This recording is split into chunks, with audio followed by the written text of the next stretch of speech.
Do you believe? Was Disney trying to tell us something?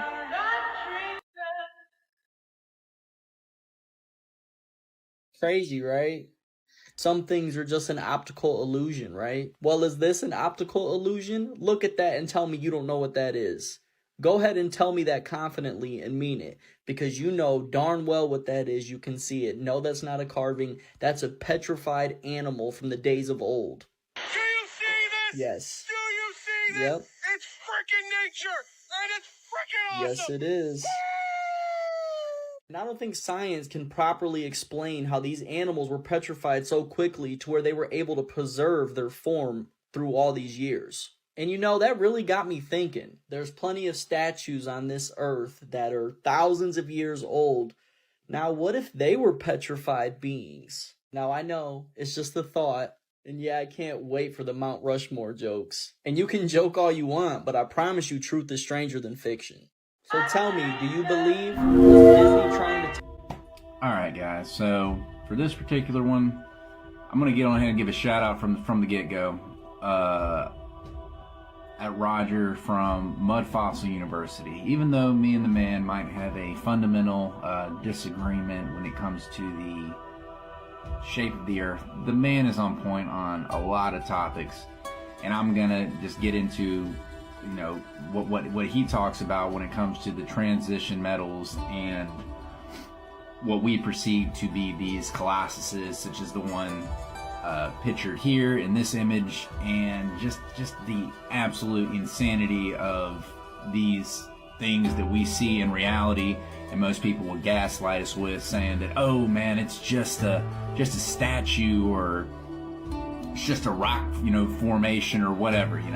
It's all the talking points people like to push on the truther community that we like to bring up. So without further ado, let's get into this.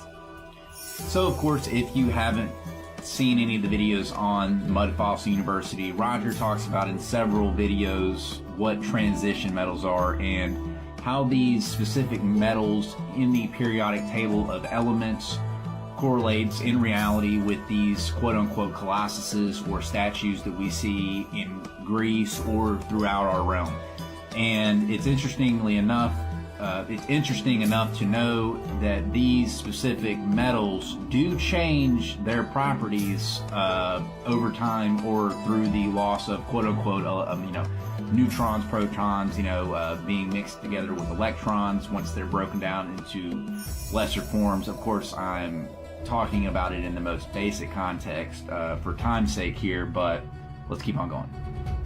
So, just as he is shown on Mud Fossil University, this is the Colosso del Pino, and just as we were talking about before with the previous slide with transition metals, you can see there from the top of the calf going down on this specific colossus, you can see that transitional state of the rock formation, and how over time, the blood has started to, coagulate or solidify, if you would, into stone using Gorgon technology, the schist, as we've talked about in previous videos. Not exactly sure, but it's even stated by Roger himself that this was originally organic matter.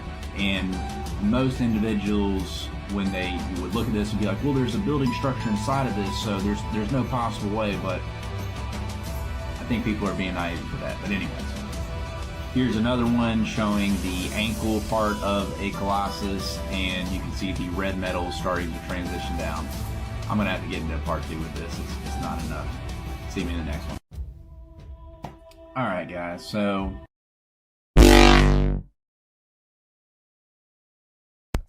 Yo, shout out Fallout True for that information. There had to be some type of flash, some type of technology, because all the statues we see nowadays, it was petrified, like in motion. It was a stance. It wasn't something that slow that happened. It was like some type of solar flash. He called it orgonite technology. I don't know.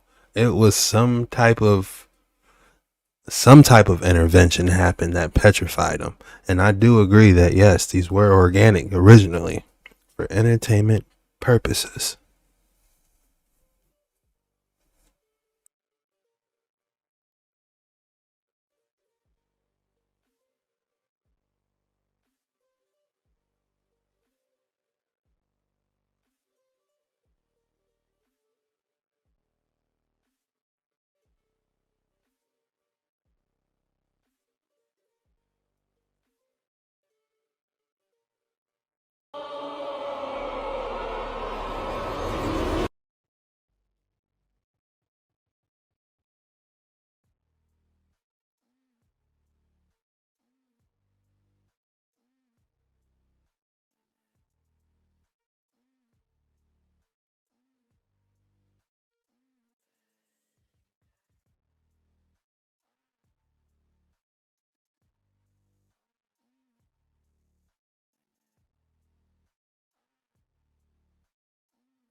Claro, ahí hay una cara de... Y qué raro, está como con la boca chueca, ¿no? Claro, ahí hay una cara de... Y qué raro, está como con la boca chueca, ¿no?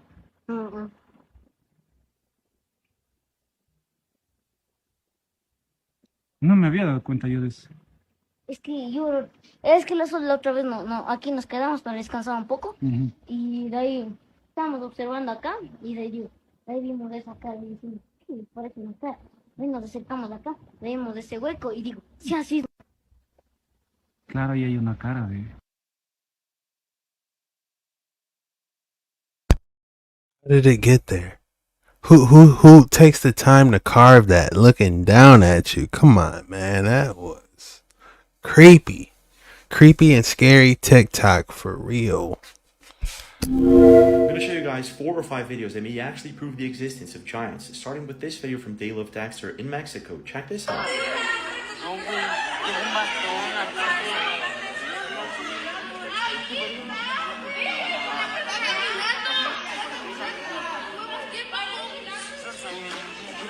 In this next video, a couple of people found by accident a giant footprint in Tanzania. Check this out.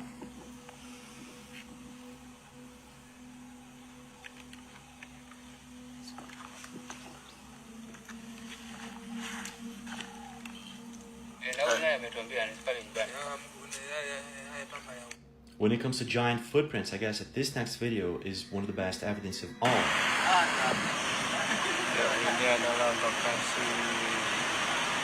Tapak kaki Tuan Tapa di tapak Tuan yang menjadi salah satu. But I guess that it gets even stranger. In Google Earth, there's this giant footprint. It's really big. Check this out.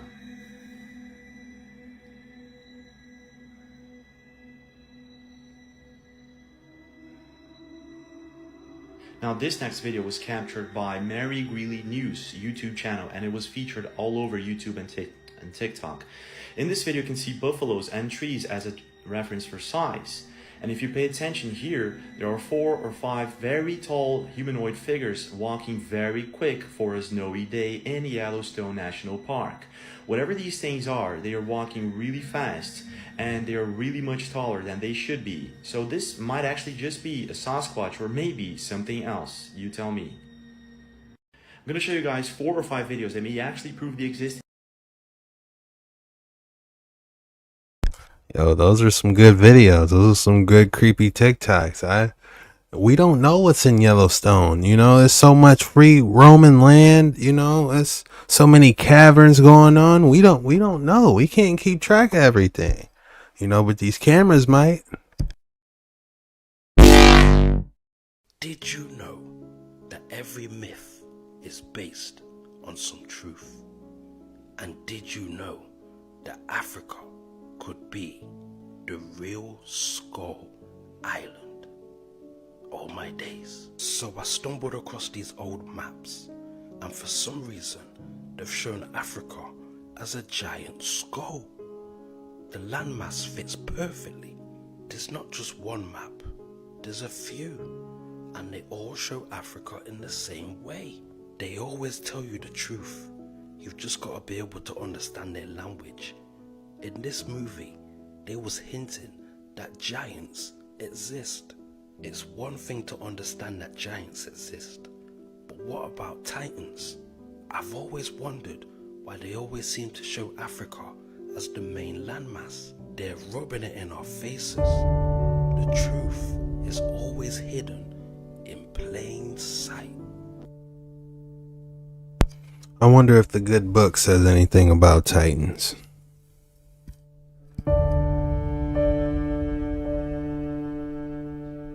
Many of the dinosaur fossils disclosed to the public are specimens that are of relatively large animals compared to any animal that exists today, but they really are not too much bigger than the blue whale. So the size of the fossils they present to us are large enough and small enough to keep people sane. One of the things that I've noticed is that there is evidence all around us of the prehistoric world of giants and dragons.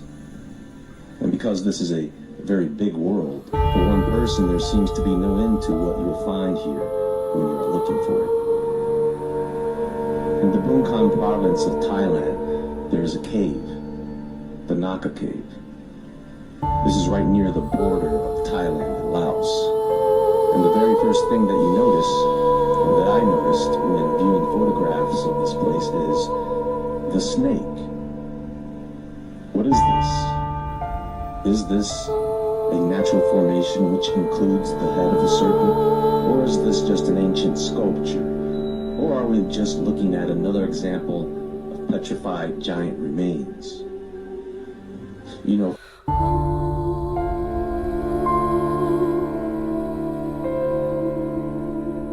this snake, man, this is probably one of the best in my opinion on is everything I've seen. This snake in Thailand is definitely Thailand, however y'all say it. This is definitely the best as far as it stuff being petrified. They said you can see the head too. Man, if this channel ever takes off, best believe we're doing live adventures. You know, I would go to Thailand and see this, you know, like on some National Geographic type stuff. You know, take this channel to the next level. You know, Jet Ski Chuck Treasure Hunter / the Giant Finder, the Petrified Giant Finder. Yeah, that's what I'm talking about. Yeah, how would you guys enjoy that show? Wait here, he could flex his dragon scaled throat without, you know, it won't be too stiff, but he's still well plated. And it comes right down, and it comes down into his guts, which happen to be right here. There's his legs, and here is his tail. Now again, you have Google Earth. Why should I bother wasting your time? There's his tail. That's all. You come over here, you're going to say, well, let's show you, and then I'll just leave it at that. And a couple last statements, and Avayos con Dios amigos. Here's his tail running off. Dead dragon effluent. And if you'd like to see another one, all you got to do is come over to the US of A right there. All right? Thanks. I think I showed you the song Pete did, and that was just a couple weeks later, May 3rd, same year. And here it is, space station flyover of Morocco. Reptile scales are incredible and rugged geology. Shared on social media. I never saw it. Maybe they shared it, but I didn't see it. Okay, my friends, all I want to do is re-engage with NASA. They said they asked. See, look, space station flyover Morocco. And then they asked the question, is this reptile scales are incredible and rugged geology in Morocco? They shared it on social media. Well, I'd like to respond.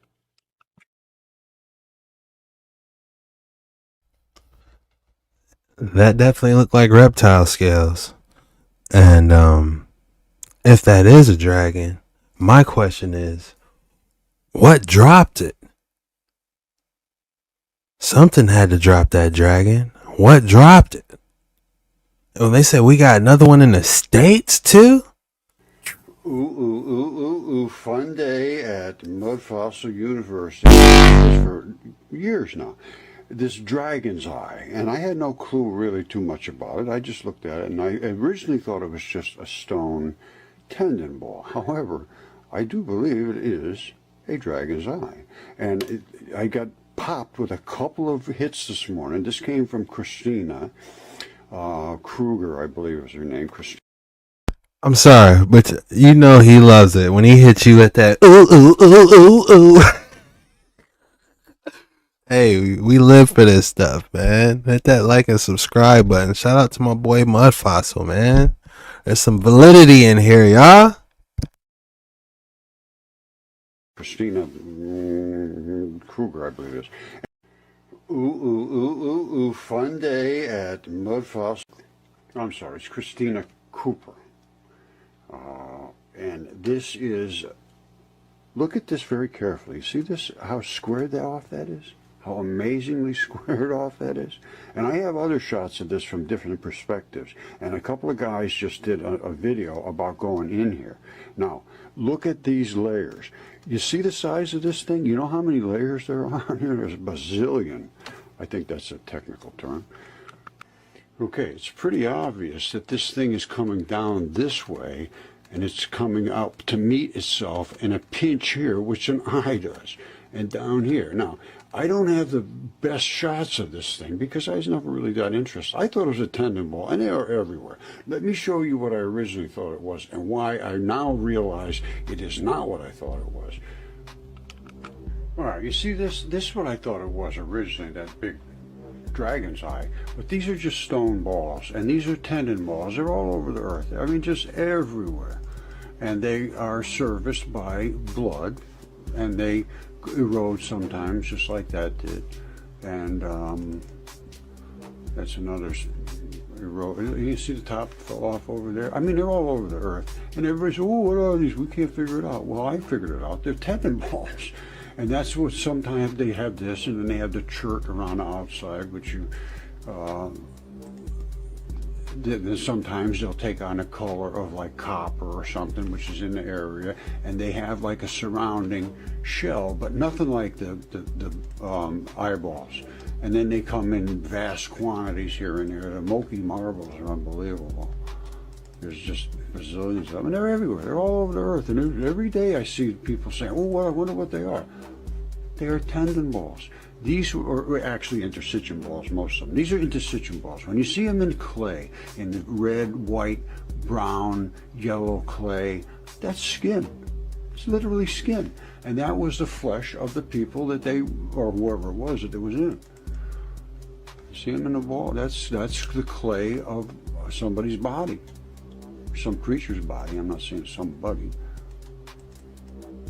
Here they are. They're washed up everywhere. I mean, they're literally everywhere because the earth is literally made of them. Is made of creatures. Now, again, that's another one of these balls, but there's nothing like the number of layers in the dragon eyes. All right, those guys got big balls. Let's see. Here's a gigantic big ball. What's this?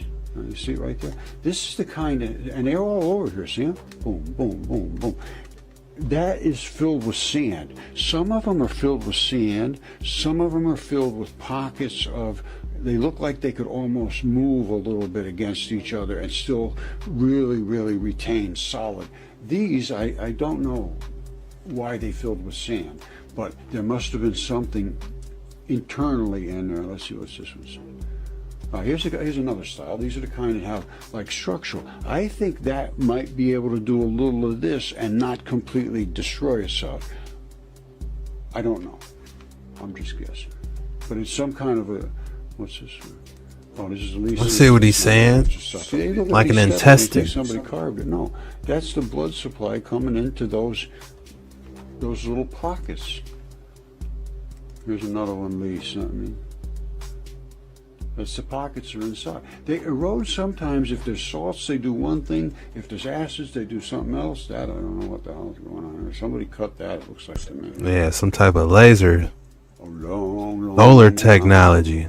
Now, Lily Lavender sent me this. If you go up and look at Iapetus, the moon, it's identical. Absolutely identical. And even if you look down here, you can see where the cord came in to attach to that, which all of these tendon balls have a cord. Same thing, look, that's just like Iapetus too. Take us back to the dragon eye. Now, these are a certain type of tendon ball. They call them concretions. They must have been in some kind of, this I believe is a magnetite, or it might have some other metal characteristics to it, but you can see the exact separation. So the internal chemistry was way different. All right, these are in a different type of tissue, but still the same stuff.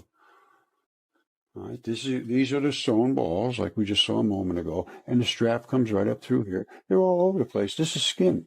That is literally kaolin clay, a white person's skin. Brown is a brown person's skin. Red is a red person's skin. And you look up kaolin clay, they have all of those different colors. That's just a tendon ball, and it opalized, which means it was in a different chemistry. And there's a thing called nucleophilic invasion. And whatever the chemistry is locally, it invades. If it can find stability in it. That was a gem he just said. Sometimes it has a different structure to it. They're all different for different places in the body, where stress is this and that. Now these, the Chinese, it looks like cut them and made plates out of them, which is pretty cool. Yeah, I wanted to see more about the eye, but those balls he was showing was definitely interesting. How it could be a tendon. Those balls could be tendons, and how it was skin and the sand turned into skin. Yeah, that's interesting.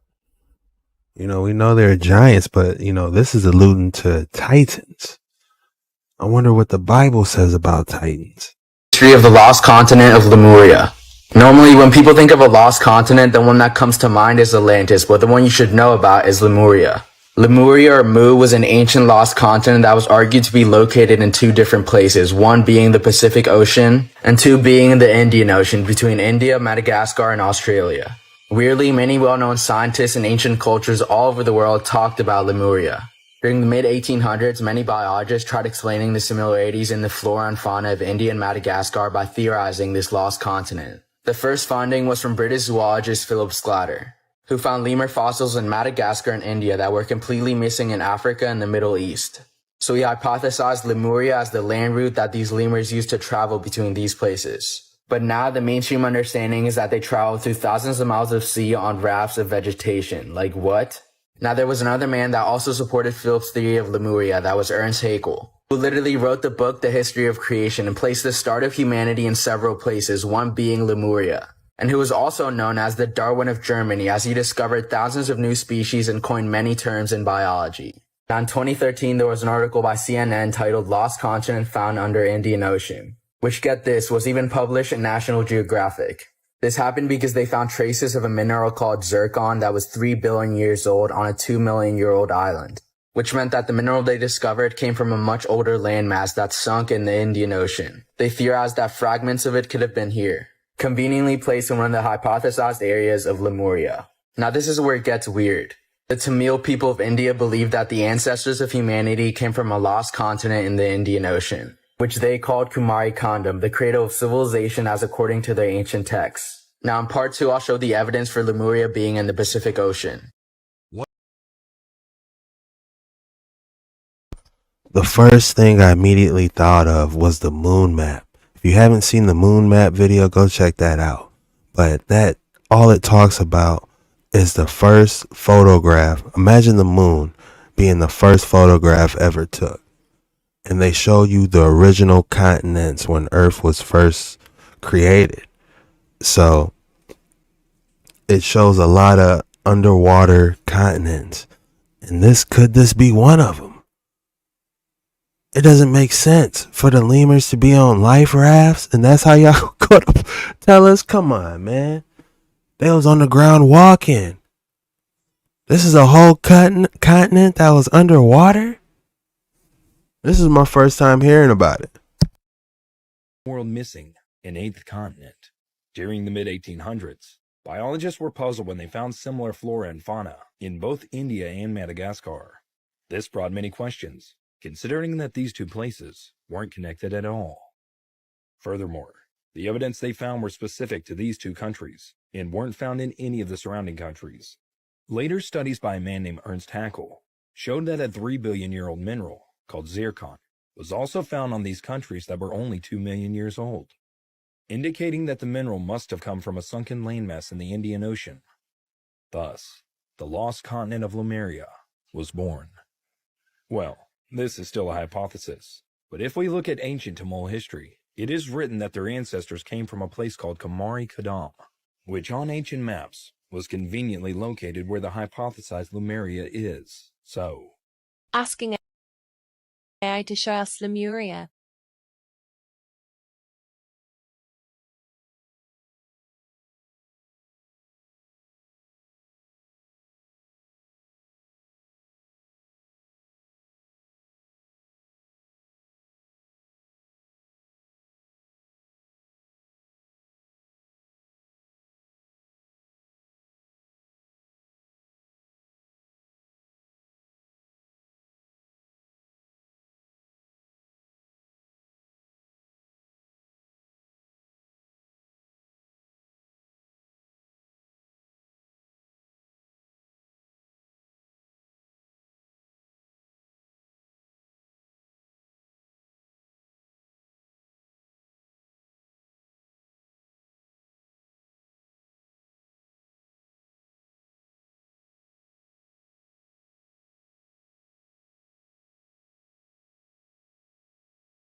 That was tight.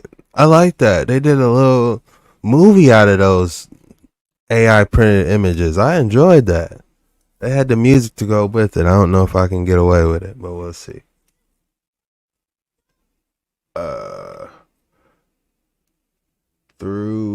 So they saying Lemuria is outside the wall now.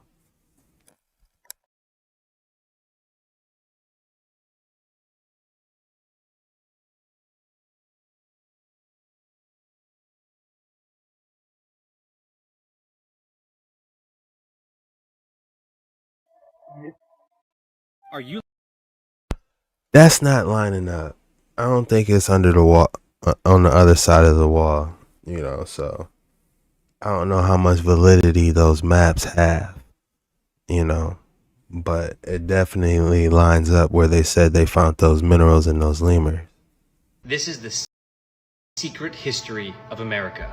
As children, we were taught that the Spaniards came over and found an indigenous and savage people. But what the history books don't tell you is that there was an advanced civilization here already. Early archaeologists were dumbfounded when they found hundreds of giant-sized mummies in burial mounds. These discoveries led a British prospector named J.C. Brown to travel to a place called Mount Shasta in California. He found a cave at the base of the mountain that spiraled 11 miles into the earth. And it was there that he found an ancient underground city. Inside, he found gold and silver and giant, colossal weapons, but there was no people anywhere. And it was only on his way out that he found thousands of mummies buried inside another cave. He brought back one of the skeletons and wanted to share this news with the world. So he put together a team of scientists and miners to go back into the cave. But on the day of the departure, J.C. Brown was murdered in his tent. One witness said they had seen a tall and hairy bipedal creature leaving his tent that night. The team was disbanded, and the location of the entrance to the cave was forever unknown.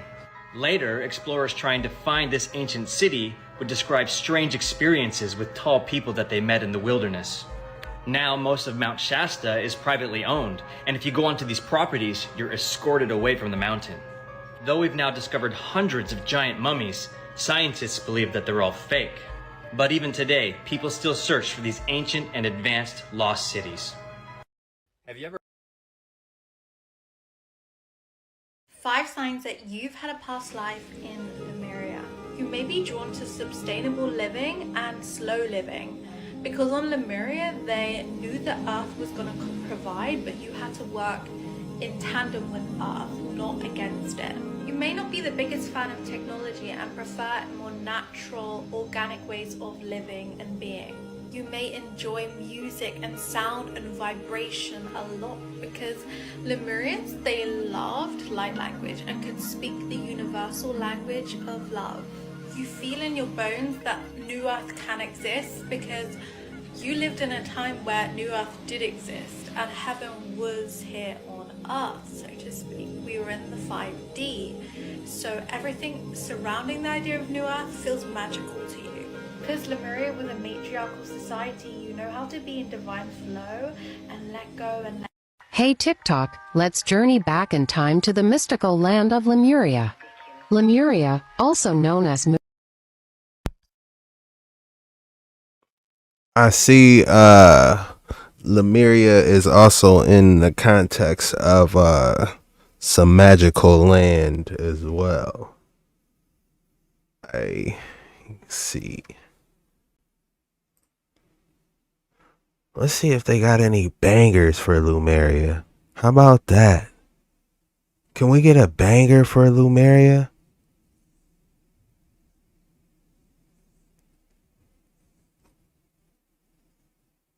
Today is the lost history of Black Americans. I'm talking not only about the blacks that are here north of the Rio Grande, but through our entire American continent, north and south. It started for me when I traveled through Mexico about 11 years ago. And I went to a place called Tres Zapotes, or the Three Shoes, which is on the Atlantic coast of Mexico. And there I saw, in a museum, this magnificent sculpture of a stone head 9 feet tall, weighs 40 tons. Magnificently done, of obviously a black African portrayed in a kind of a helmet or a crown. I learned that there were about 18 or 19 of these which were found all along the coast of Mexico, and that they were all reliably dated to 1,200 years before Christ. In other words, 3,200 years ago. They belong to a civilization called the Olmecs. That's according to the literature of the black experience here. Why do you need the word Negro? That's a word meaning the blacks living south of the Sahara Desert in Africa. And these are not Negroes. But here again, you remember the Black Madonna? And the Madonna in China, what you see here, this is strictly Olmec, out of the Veracruz state region in Mexico. So, and the Olmec is the modern civilization of all of the Americas.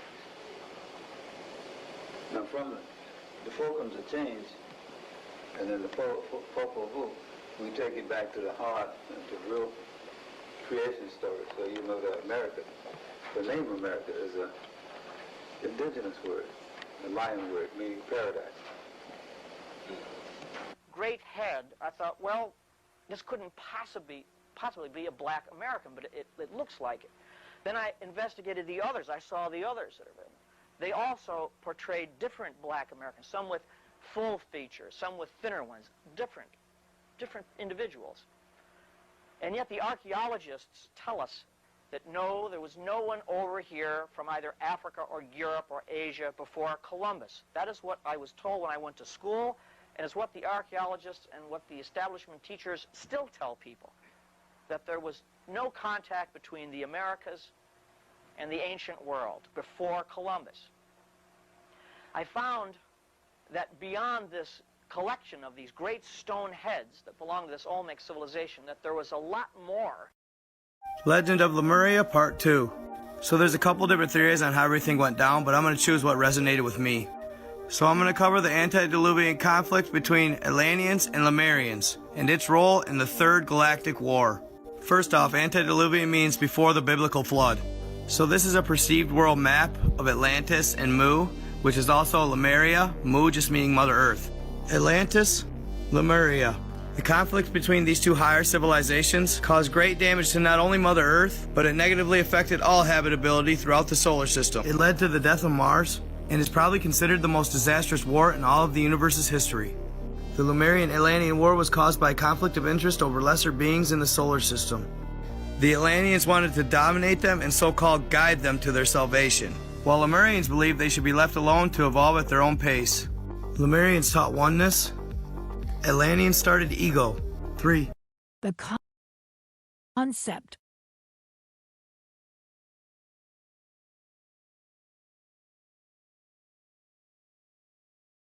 Now, I'm not saying there's no validity out there on the planets outside in the solar system. You know, I just strongly believe we can't go past the Van Allen belt. That's all I'm saying. You know, I'm not saying there's no validity on what's might have happened, and you know, it's something might be there, alright? Okay, something might be there. Okay. Something might be there. Just keep your head on the swivel, and this is for entertainment purposes only, man. Don't come for me. That's all I'm saying, man.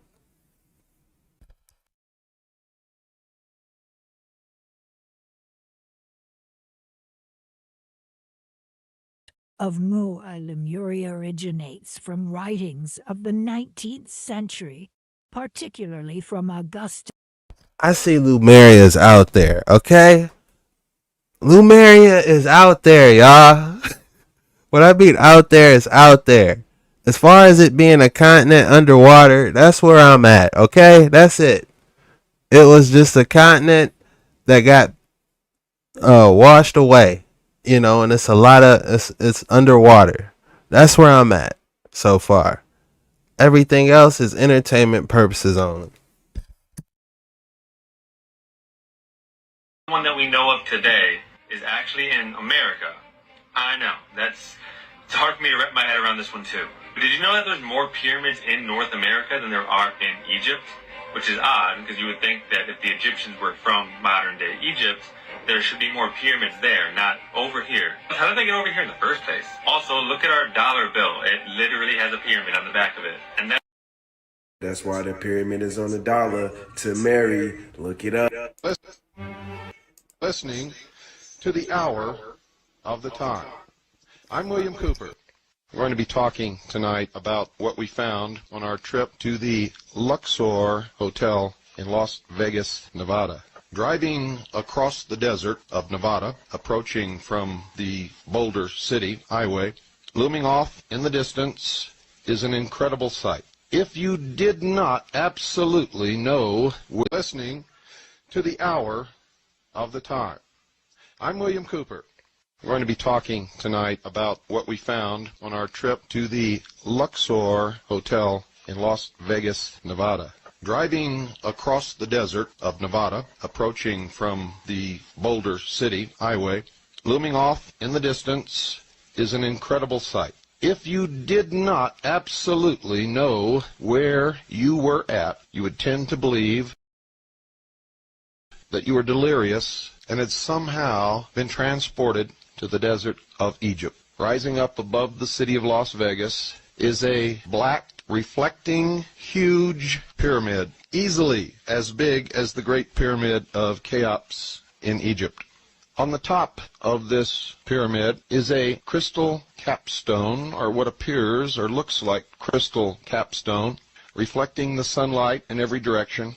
If you've ever looked at a polished piece of black obsidian volcanic glass, that might give you some idea of what the surface of this pyramid looks like. As you travel closer along the highway, you begin to see looming up in front of the pyramid an exact replica of the Sphinx. And in front of the Sphinx, towering approximately 150 feet in the air, the phallus of Osiris, an obelisk, for those of you who have not followed our series on the mysteries. And if you don't know what an obelisk is, I'm sure you're acquainted with the Washington Monument. The sight is absolutely awe-inspiring. The sheer size of this structure is overwhelming.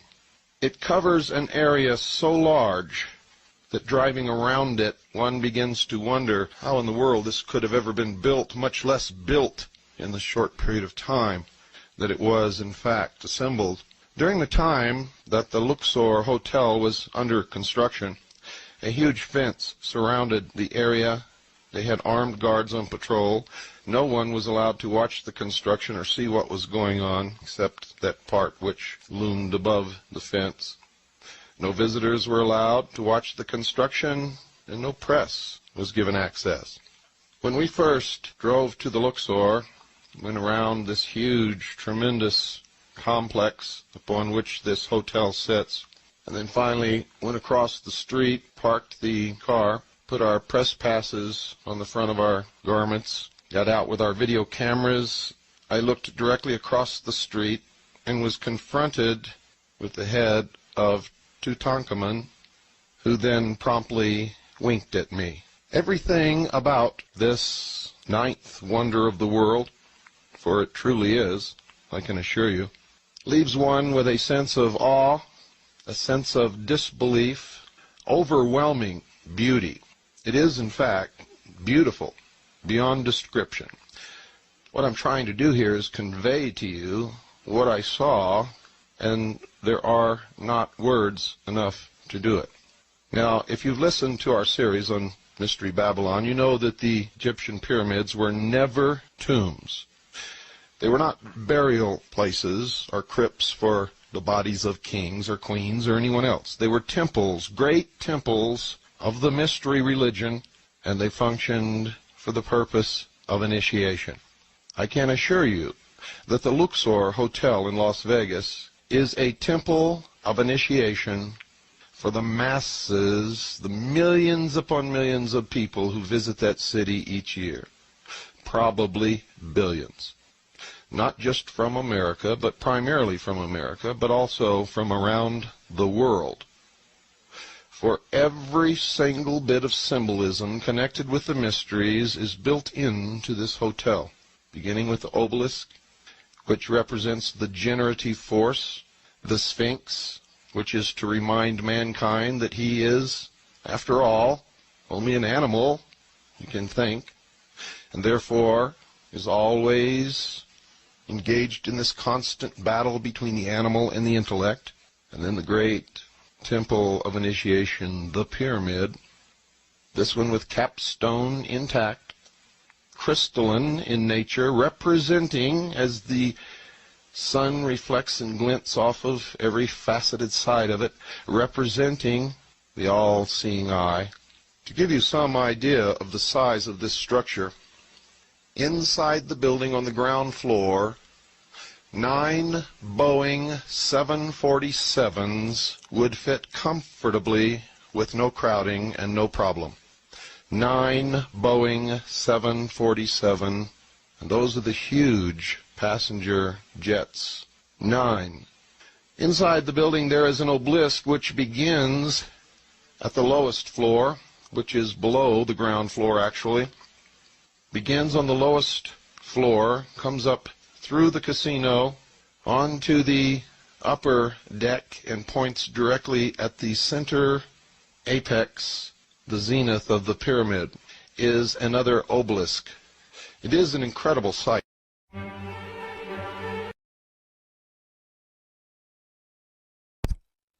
Man, he broke it down on that last episode, man. Yeah, man, I'm all for, I think Egyptian, the ancient artifacts and everything is cool, man, but I think salvation is even better, and I believe that is possible through his son.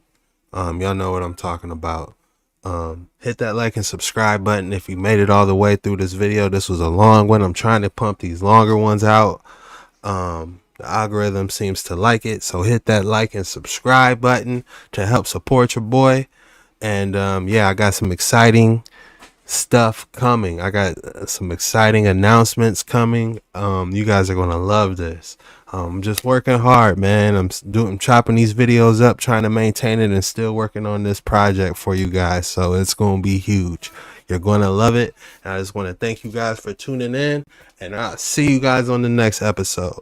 Have a good one. Peace and God bless.